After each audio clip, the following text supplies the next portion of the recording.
Welcome, sun. Come and spread your flittering light.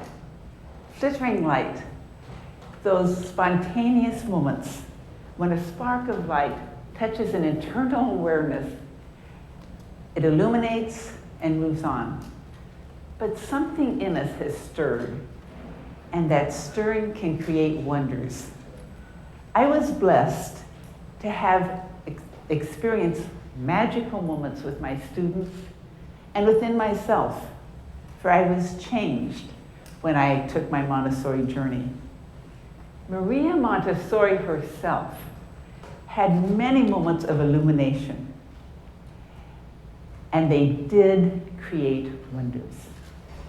2 years after she graduated as the first female physician in Italy in 1896, she was, through a series of serendipitous events, she became involved with young children.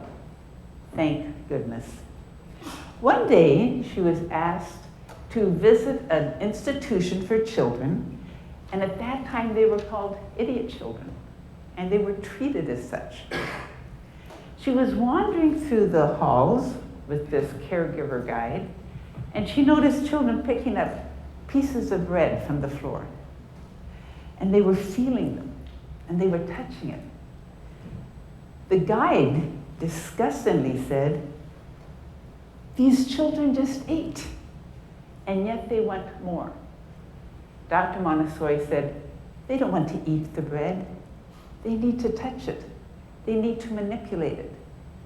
They need sensorial experiences."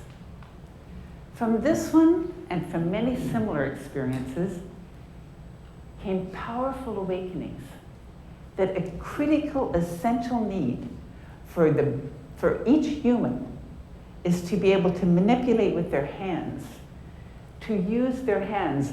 Dr. Montessori said, "Give nothing to the mind until you first give it to the hand."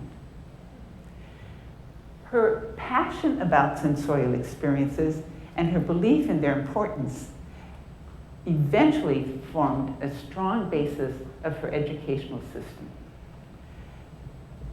Now, sometimes these flittering lights are more like a floodlight, as you will see in this Wall Street Journal article.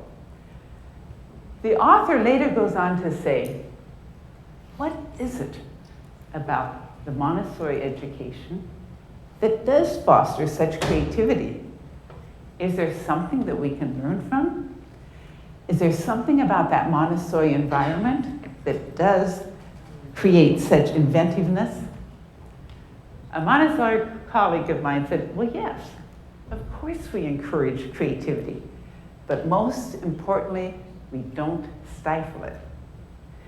So take a brief journey with me as we look at some of those elements that do uncover and foster creativity through the whole age span of the Montessori education, which includes infant, toddlers, all the way through adolescence.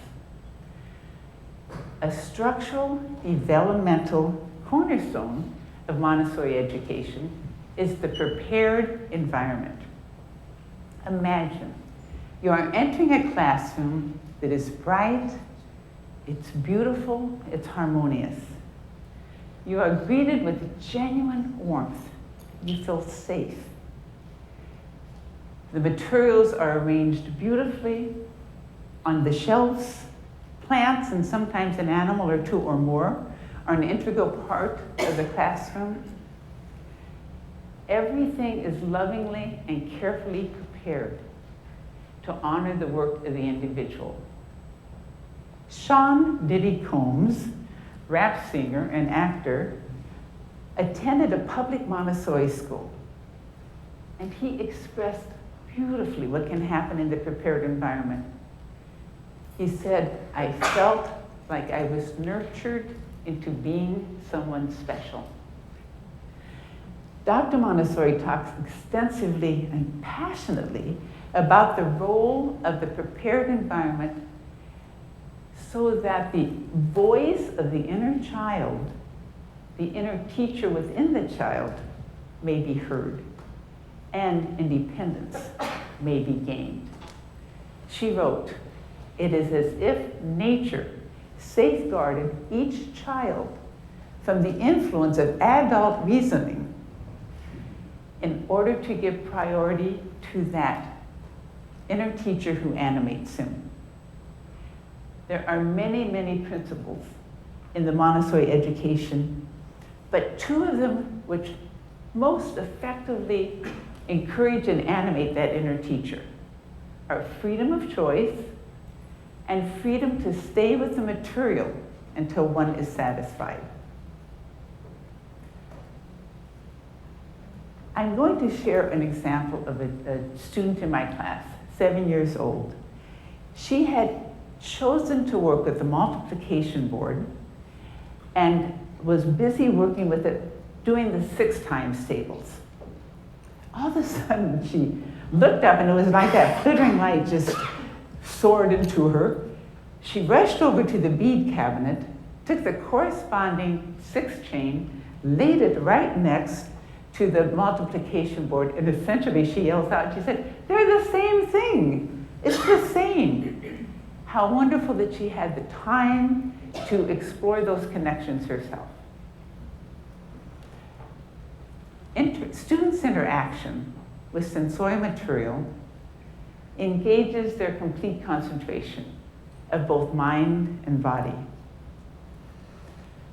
There are times they become so immersed in their work that they do lose all sense of time. They experience deep enjoyment and creativity. And it reminds me very much of what Csikszentmihalyi describes as flow in his book, Flow, The Psychology of Human Creativity. And as you can imagine, Dr. Montessori had very many specific requirements for this kinesthetic sensorial material. They had to be sturdy, they had to be well constructed, mathematically accurate, and pleasing to the senses. Why? Because they must be worthy of the work that they will do for the self-construction of the individual. Montessori graduates many of them have carried the sensorial experience into adulthood. These young children love taking the sensorial materials and exploring different patterns with them and combining materials to make incredible structures. They're young engineers who are building these incredible things. And it's all because they have the time and the choice to do so. And now I want to go back to these Montessori graduates who have carried sensorial experiences with them. Julia Child said, "My Montessori experience taught me to love working with my hands, to try new things, and to have a very friendly relationship with error. And moving from the kitchen into the computer room." Will Wright, creator of SimCity, said, "You learn really complex things in Montessori.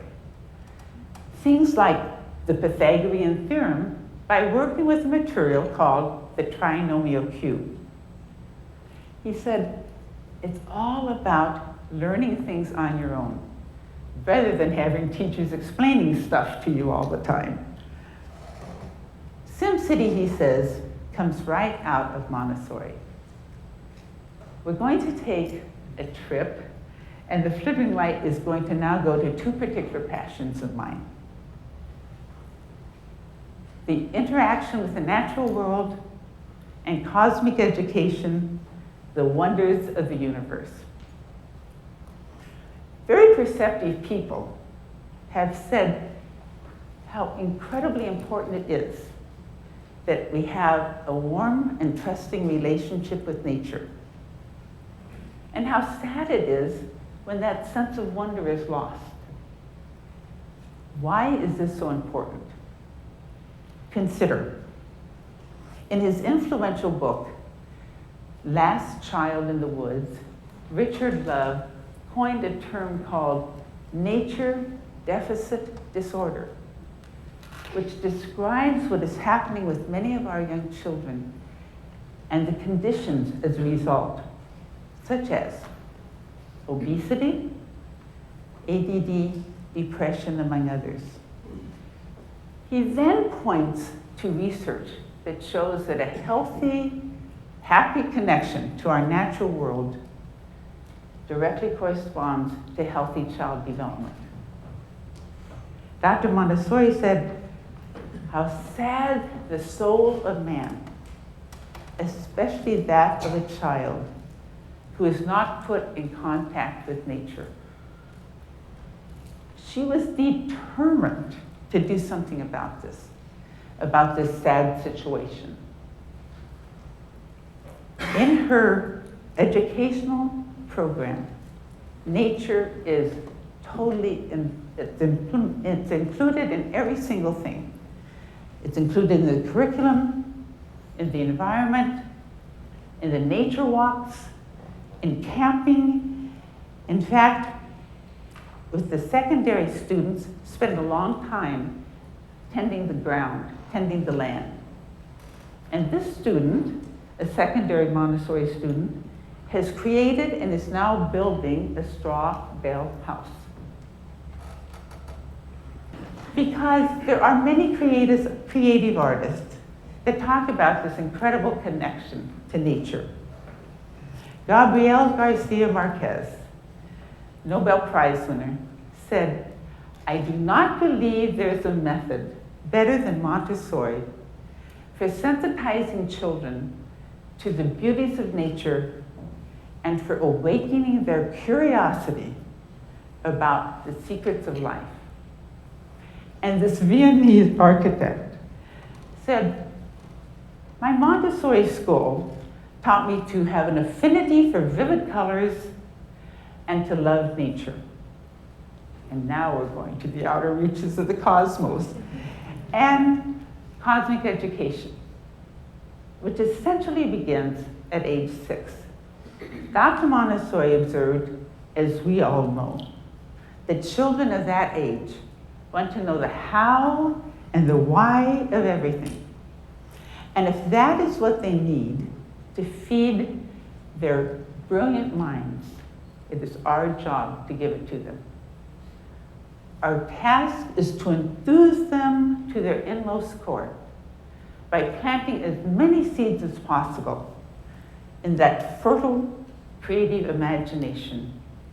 And that is what we do. The curriculum, the environment, everything also includes looking at the wonders of the universe, and through great stories, such as the story of the universe and the timeline of life. Perhaps our reflections can come to a conclusion. The flickering light will be captured as we look at comments from Jim Borgman. He is a political cartoonist and a parent. He has 2 children in a Montessori school, and when he observes the Montessori school, he said, it's all about a kind of attention. Attention that is given to creativity, attention that is given to handling tools, attention given to honoring another person's space, honoring another person's thoughts, honoring another person, and honoring oneself. It seems to me, he says, that Montessori schools and the methods are all about this kind of attention, the value of being attentive. And when you teach from this attitude, the work and the learning are imbued with worth. And that is a clear channel through which creativity can easily flow. Perhaps some of you have never had any direct contact with the Montessori school, but the principles that have been discussed today that I have talked about can be practiced at any time, in any place, Montessori for adults, as Todd talked about, the elderly, so that the flickering light will surround us all and will enrich our world. Thank you.